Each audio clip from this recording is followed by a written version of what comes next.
ہم ابھی تمہاری بات کی تصدیق کر لیتے ہیں، میرے اس خط کو لے جاؤ اور انہیں دے دو، پھر ان کے پاس سے آنا اور دیکھنا کہ وہ کیا جواب دیتے ہیں۔ آپ نے ایک خط لکھ کر اسے دے دیا۔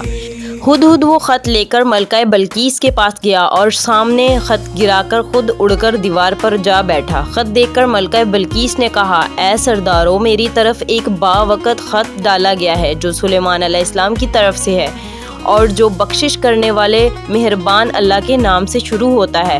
اس میں یہ لکھا ہے کہ تم سرکشی نہ کرو اور مسلمان بن کر میرے پاس آ جاؤ۔ ملکہ بلقیس نے کہا، اے میرے سردارو، تم میرے اس معاملے میں مجھے مشورہ دو، میں کسی چیز کا فیصلہ تمہاری رائے کے بغیر نہیں کروں گی۔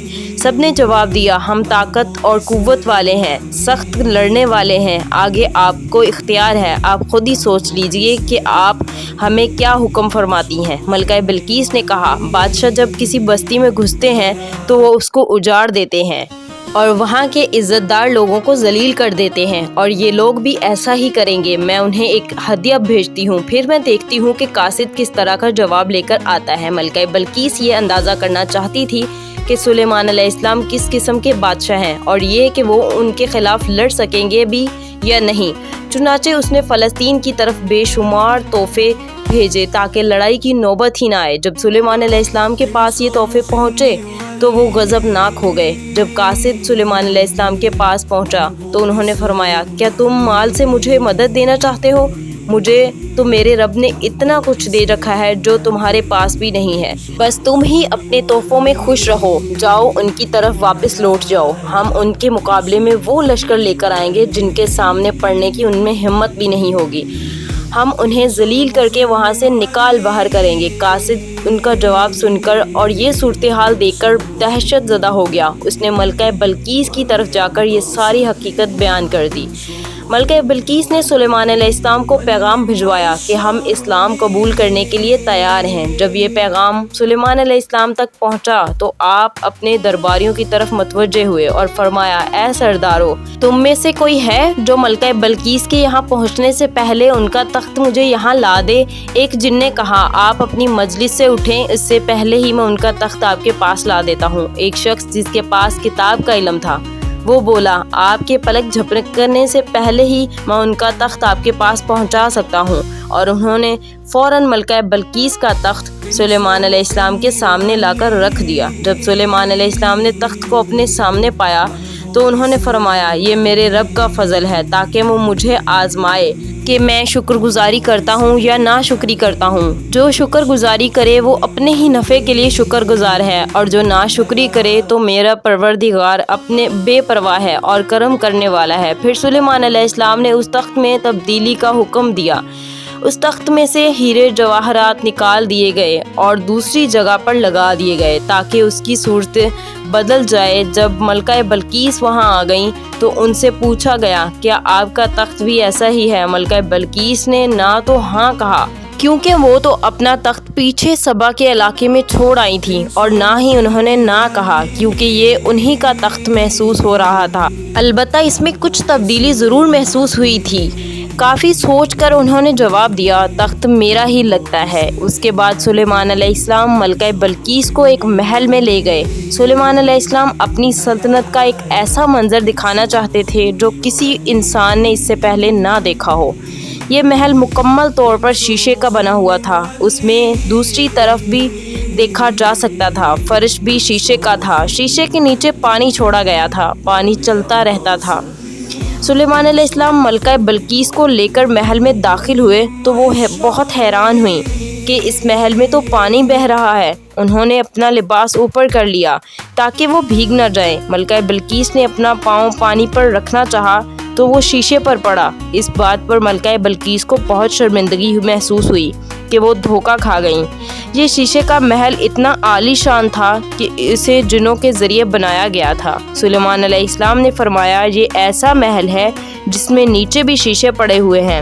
یہ دیکھ کر وہ جان گئیں کہ سلیمان علیہ السلام صرف بادشاہ ہی نہیں بلکہ اللہ کے نبی بھی ہیں۔ سلیمان علیہ السلام نے ملکہ بلقیس کو ایسے معجزات اس لیے دکھائے تاکہ انہیں یقین ہو جائے کہ اگر دنیا کی سلطنت اتنی بہترین ہو سکتی ہے تو اللہ کیسا بادشاہ ہوگا۔ اللہ کے سامنے سورج تو کچھ بھی نہیں ہے جس کی وہ عبادت کرتے ہیں۔ ملکہ بلقیس کہنے لگی، اے میرے پروردگار، میں نے اپنی جان پر ظلم کیا، اب میں سلیمان علیہ السلام کے ساتھ اللہ تعالیٰ کی فرما بردار بندی ہوں۔ ملکہ بلقیس کے ساتھ ساتھ ان کی پوری قوم ایمان لے آئی۔ سلیمان علیہ السلام کا سب سے بڑا کارنامہ یہ ہے کہ سلیمان علیہ السلام نے مسجد اقصی تعمیر کروائی۔ اس کی پہلی تعمیر حضرت یعقوب علیہ السلام نے کروائی تھی، لیکن جب بخت نصر نے اپنا قبضہ جما لیا تو اس نے مسجد اقصی کو شہید کروا دیا تھا۔ لیکن جب سلیمان علیہ السلام کو اللہ تعالیٰ نے بادشاہت عطا کی تو انہوں نے مسجد اقصی کی تعمیر دوبارہ کروائی۔ اس کے ساتھ ساتھ انہوں نے ہیکل سلیمانی بھی تعمیر کروایا۔ یہود آج تک اس کو مقدس سمجھتے ہیں۔ یہ ہیکل سلیمانی مسجد اقصی کے بالکل قریب ہے۔ رسول کریم صلی اللہ علیہ وآلہ وسلم نے فرمایا کہ مسجد حرم میں ایک نماز کا ثواب 1,00,000 نمازوں کے برابر ہے، مسجد نبوی میں ایک نماز کا ثواب 1,000 نمازوں کے برابر ہے، اور مسجد اقصی میں ایک نماز کا ثواب 500 نمازوں کے برابر ہے۔ حضرت محمد صلی اللہ علیہ وآلہ وسلم نے فرمایا، جب سلیمان علیہ السلام نے بیت المقدس کو تعمیر کیا تو اللہ تعالیٰ سے 3 دعائیں مانگی۔ ان میں سے 2 دعائیں اللہ تعالیٰ نے قبول فرمائیں اور ایک کے بارے میں ہم امید کرتے ہیں کہ وہ ہمیں ملے گی۔ سلیمان علیہ السلام نے پہلی دعا یہ مانگی کہ اے اللہ، مجھے ایسی حکومت دے جو تیری حکومت کے موافق ہو، یعنی عدل و انصاف کی فروانی اور کسی پر ظلم نہ ہو۔ اللہ نے یہ دعا قبول فرمائی۔ سلیمان علیہ السلام نے دوسری دعا یہ مانگی کہ مجھے ایسا ملک عطا فرما جو میرے سوا کسی شخص کے لائق نہ ہو۔ اللہ تعالیٰ نے یہ دعا بھی قبول فرمائی، اور انہوں نے تیسری دعا یہ مانگی کہ جو شخص بھی گھر سے نکلے اور وہ مسجد اقصی میں نماز پڑھنے کا ارادہ رکھتا ہو تو وہ اپنے گناہوں سے اس طرح نکل جائے جس طرح سے پیدائش کے دن تھا۔ تیسری دعا کے متعلق حضرت محمد صلی اللہ علیہ وآلہ وسلم نے فرمایا ہے کہ امید ہے کہ یہ دعا اللہ تعالیٰ نے ہماری امت کے لیے رکھ لی ہے۔ اللہ تعالیٰ نے سلیمان علیہ السلام کو بہترین بادشاہت اور بے شمار طاقت عطا فرمائی تھی، لیکن اس کے باوجود وہ تھے تو انسان ہی۔ موت ہر انسان کو پہنچ کر رہتی ہے۔ انسان جتنی بھی قدرت حاصل کر لے، جتنا بھی غلبہ لے، جتنی بھی عظمت حاصل کر لے، لیکن موت سے نہیں بچ سکتا۔ اللہ تعالیٰ نے چاہا کہ سلیمان علیہ السلام کی موت سے بھی لوگوں کو عبرت حاصل ہو۔ سلیمان علیہ السلام کے دور میں لوگ جنات کے فتنے میں مبتلا تھے۔ کالا جادو عام تھا۔ لوگ سوچتے تھے کہ جنات غیب کا علم رکھتے ہیں۔ اللہ تعالیٰ نے چاہا کہ لوگوں کو سلیمان علیہ السلام کی موت کے ذریعے بتائیں کہ جنات کو علم غیب نہیں ہے۔ ایک دن سلیمان علیہ السلام نے جناتوں کو سختی سے کام پر لگایا۔ وہ سب آپ کے سامنے کام پر لگ گئے۔ آپ ان کی نگرانی کرتے رہے۔ جناتوں کے دل میں سلیمان علیہ السلام کا بہت خوف تھا، کیونکہ سستی کرنے پر آپ انہیں سخت سزائیں دیتے تھے۔ آپ کھڑے ہو کر ان کی نگرانی کرتے رہے۔